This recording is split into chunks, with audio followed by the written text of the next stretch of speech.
Pilotos enviados em missões onde seus aviões, carregados com explosivos, eram usados como mísseis. Mísseis que causavam estragos nos inimigos, mas também tiravam a vida de quem estava atacando. Desta forma, mais de 2.000 pilotos faleceram com esses atos suicidas. Atos que, para muitos, eram frutos de pressão psicológica e abusos. No vídeo de hoje, vamos falar sobre os kamikazes do Japão. E aí galera, tudo certo? Como é que vocês estão? Eu sou o Lucas Filo, estou aqui mais uma vez no Espalhável. Hoje estou aqui com meu parceiro Digo Black. E aí, Digo, tranquilo? E aí, meu querido, como é que tamo? Tudo certo por aqui.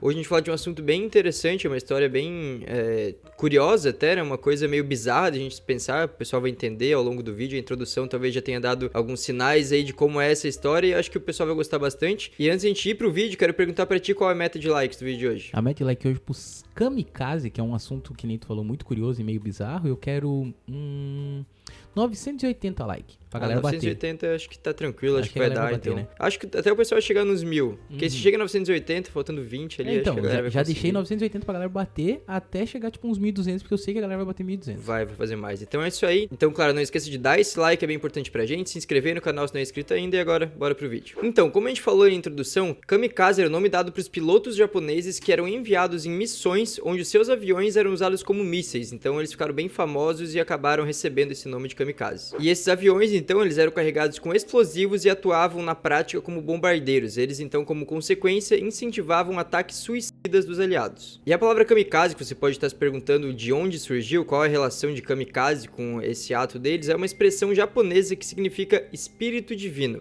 Mas a intenção ali, claro, não tem nada a ver com divindade, já que a meta principal desse japonês era destruir o inimigo. É claro que eles usavam de uma forma diferente para conseguir atingir esse objetivo, mas o principal para eles ali era, claro, destruir os adversários.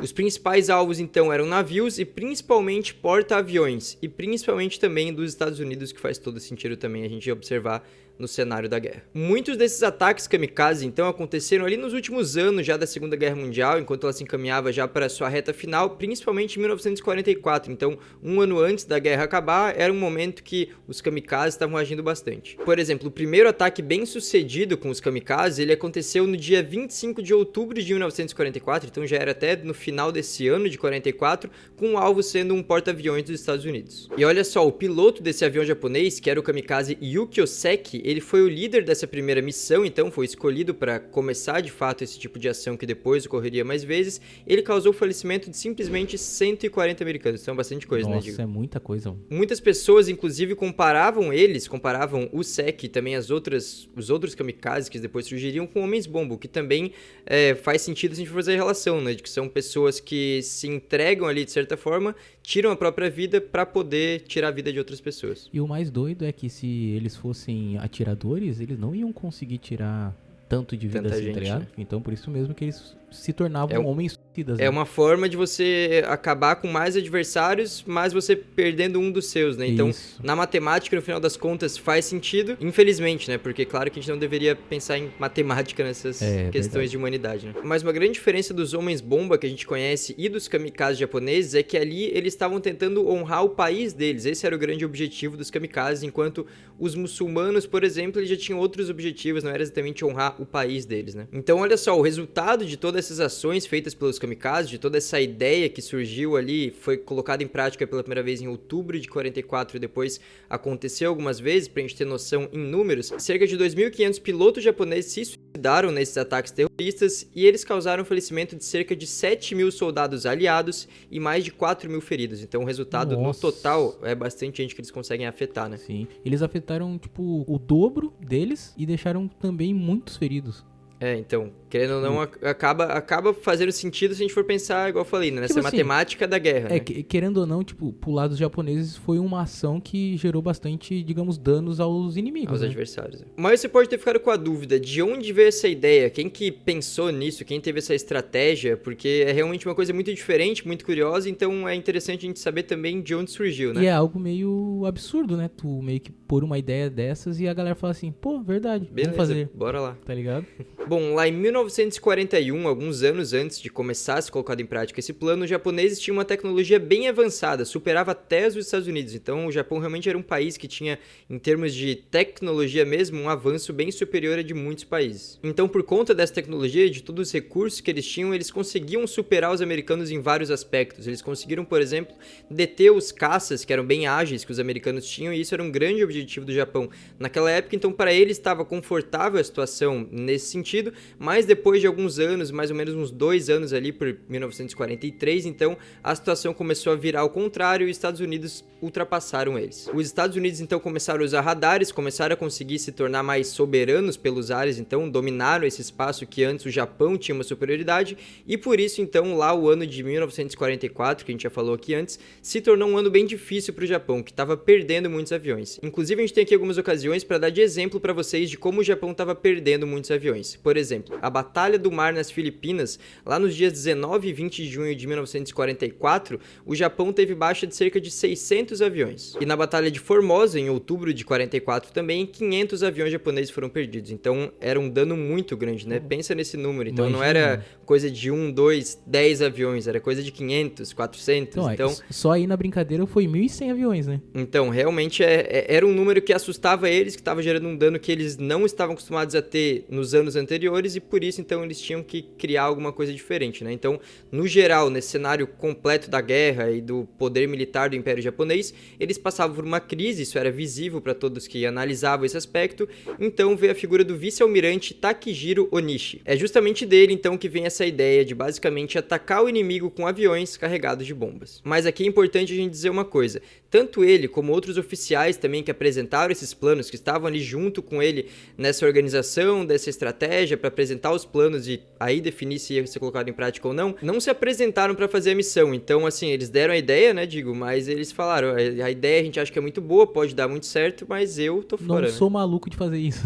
É mais ou menos Vai isso. ter uns doidos que vão aceitar, eles pensaram. Em algumas operações, pra gente ter noção, essas unidades suicidas, como eram chamados naquele momento, usavam caças A6M0 que estavam armados com bombas de 250 quilos. Então, realmente era muita coisa que eles carregavam. Essas unidades, então, colidiam com os porta-aviões, principalmente dos americanos, como a gente falou, e os navios inimigos também. Então, não era só no alto que eles faziam esse tipo de ação, eles também tinham essa mesma prática nos mares, em um movimento, então, que era como se fosse um mergulho. Tem até um vídeo aí que a gente vai colocar pra vocês, que mostra mais ou menos como eles faziam isso. É bem curioso, é bem bizarro até da gente ver, né? Eu acho bem doido, até por causa que os marinheiros, quando viam lá nos navios, né, viam os aviões no ar, achavam, a briga vai ser só lá em cima. Aí quando eles miravam e vinham mergulhando, os caras deviam ficar com medo. Com certeza pegado de surpresa, né? Os primeiros projetos dessa ação, então, os primeiros projetos dos kamikazes foram bem sucedidos, eles perceberam que realmente estava dando certo aquilo, e então isso levou para a criação do Oka, que seria a flor da cerejeira, que seria um pequeno avião em forma de bombardeiro. Eles tinham capacidade de carregar muito mais explosivos do que os outros aviões, por exemplo, eles conseguiam chegar até 1 tonelada de explosivos dentro dessas unidades, na ponta apenas do avião. Então os americanos passaram a chamar esse tipo de unidade de baka, que seria louco em japonês. Nossa, mano, imagina 1 tonelada, mano. É tipo muito mais explosivo do que aqueles aviões que já fazia estrago, né? Já fazia estrago, então 1 tonelada. E olha só, você pode se perguntar também quem eram esses kamikazes, quem eram as pessoas que são os doidos, talvez está pensando aí, que aceitaram, né, colocar esse plano em prática. Uma coisa é a pessoa sugerir que realmente fez sentido ali a sugestão, né, pela questão matemática que a gente falou. Mas quem que aceitaria fazer esse tipo de coisa? Então, a maioria desses kamikazes eram estudantes, eles eram recrutados nas próprias universidades que eles estudavam, nos locais de estudo no geral, e então iam pra ação suicida.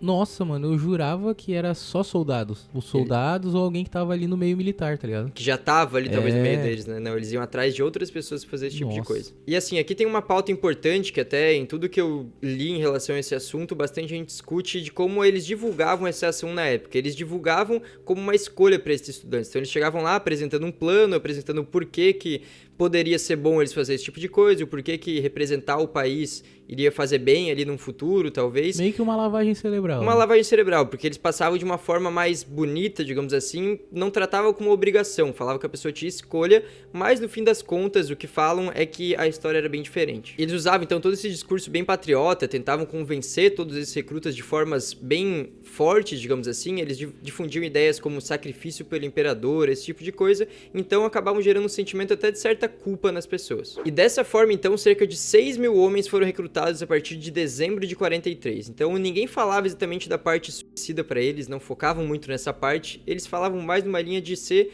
voluntários do projeto Kamikaze, que faria bem para o país, que seria um sacrifício que eles iam fazer para o imperador, aquilo que eu falei, mas não exatamente o que aconteceria com eles no final. Tipo, eles só falavam a ideia, não falavam que a galera ia realmente perder a vida, o que ia acontecer. Então, provavelmente eles falavam do sacrifício, mas não falavam sacrifício é diferente de suicídio, né? Sacrifício pode ser de outras formas. Isso, é que eu acho que o sacrifício seria bem assim, tu vai pra lá, se tu morrer foi um sacrifício válido pra nação, né? Mas se não, tu voltou pra casa. Se não, tu voltou pra casa. Eles não sabiam que eles só poderiam morrer, né? Tipo isso. E os treinamentos desses kamikazes também eram bem brutais. Eles, por exemplo, tinham muitas instruções, tinham instruções as gerais do que fazer, né? Do que fazer nas ações principais deles, como quais partes do navio eles deveriam ter como alvo, quais eram as partes mais vulneráveis dos adversários pra eles atacarem, e também tinham algumas orientações diferentes ali, como, por exemplo, de não fechar os olhos na hora que eles fossem realizar o ataque, para que não errassem o alvo, e também tinha alguns relatos de que nesses treinamentos eles costumavam apanhar, então eles realmente tinham razões variadas para apanhar, de acordo com os relatos que a gente viu. E olha só, um dos motivos que relata é que os sargentos, que eram ali os responsáveis por esses treinamentos, que estavam acima deles na hierarquia, né, eles tinham certa inveja dessas pessoas e por isso queriam punir de alguma forma. Eles consideravam eles os filhinhos de papai, até como muita gente chama aqui no Brasil, né, aquelas pessoas que já têm mais grana, iam para a universidade desde cedo com uma vida um pouco mais tranquila, tinham um suporte ali que muitos desses sargentos talvez não tinham, né, não sei se todos, mas alguns pelo menos, então eles tinham certa inveja das pessoas e queriam punir de alguma forma pra descontar essa raiva que eles tinham deles. Caramba, mas os caras já iam morrer, mano. E tinha que sofrer um pouco mais antes de morrer. Outro motivo também que poderia levar a agressões era se eles não soubessem recitar o decreto imperial ao soldado. Então eles usavam o argumento de que as agressões contra essas pessoas ajudavam a moldar o caráter deles. Mas isso acabava não dando muito certo nos treinamentos em si. Esses recrutas, essas pessoas que vieram das universidades já com uma mentalidade que provavelmente não era a mesma dos soldados, eles já estavam ali de certa forma meio forçados, mesmo que seria uma escolha para eles, já estavam meio forçados, e ali então eles ficavam mais desanimados quando acontecia esse tipo de coisa, quando sofriam agressões, quando não eram bem tratados, né? Então eles já iriam passar por uma situação bem pesada depois, e ali viviam essa realidade que não era das melhores, ficavam desanimados, isso transparecia para os superiores deles naquele momento, então eles eram chamados para uma sala, se reuniam em uma sala, e lá ouviam um discurso bem patriota para realmente tentar entrar ainda mais na mente deles e convencer de que tudo aquilo faria sentido. Quando chegava o dia da missão, então, de eles realmente irem para a ação, os kamikazes levavam a bandeira do Japão, espada e armas. Caso por algum motivo eles não morressem naquela ação em si, eles optassem por tirar a própria vida. Por quê? Porque eles sabiam que se eles voltassem para a base sem ter sucesso na missão, às vezes eles não conseguiam ter sucesso, eles iam acabar sofrendo muito por lá, eles seriam humilhados. Se eles já tinham essa humilhação antes mesmo de fazer a missão, imagina se eles vão pra lá e mostram que não deu o resultado esperado. Meu Deus. Então seria muito pior. Então muitos desses kamikazes acabavam pensando que era melhor tirar a própria vida de outras formas do que chegar ali com a sensação de fracasso e talvez ter um destino semelhante, mas pelas mãos de outras pessoas. E outro ponto interessante é que essa espécie de cultura da morte, assim, acho que dá pra gente chamar, tem certa explicação por trás. Ela estaria ligada ao Bushido, que é um termo da língua japonesa que significa caminho do guerreiro. É como se fosse então um código de honra que não era escrito ou oficializado, não era uma coisa que tinha um documento ali, a pessoa precisava seguir, mas era meio que subentendido pelas pessoas. Então todas essas pessoas, elas tinham ali na mentalidade delas enraizada já ao longo dos anos, de que existia meio que esse código, alguns princípios, algumas ideias que eles deveriam seguir, senão eles estariam fazendo alguma coisa errada. E a base de todos esses princípios, claro, era essa ideia que a gente falou de patriotismo, de defender o país de todas as formas possíveis. Então existia esse código, mesmo que ele não era um decreto, né? E olha só, pra gente ter noção de como realmente isso envolvia muita muita coisa e realmente era uma lavagem cerebral que era feita, esses kamikazes eles eram apresentados para o público japonês, para a população, então como pessoas calmas, alegres, pessoas que estavam ali sorridentes, então eles tinham que tentar passar essa imagem de que estava tudo bem ali com eles e que eles estavam cheios de vontade de fazer aquilo que eles faziam. Então antes dos ataques eles passavam essa imagem para a população, eles demonstravam que estavam bem, que estavam ali fazendo algo, que estavam cheios de vontade, mas na realidade aquilo que a gente já falou aqui, que eles não estavam exatamente com essa vontade, mesmo assim tinham essa obrigação de fazer. No dia então do ataque, tem outras partes aí que é interessante a gente falar, antes de tudo eles faziam um brinde de saquê, depois eles arrumavam um tipo de faixa na cabeça, que é chamado de hakima, que a gente pode colocar a imagem aqui para vocês entenderem o que é.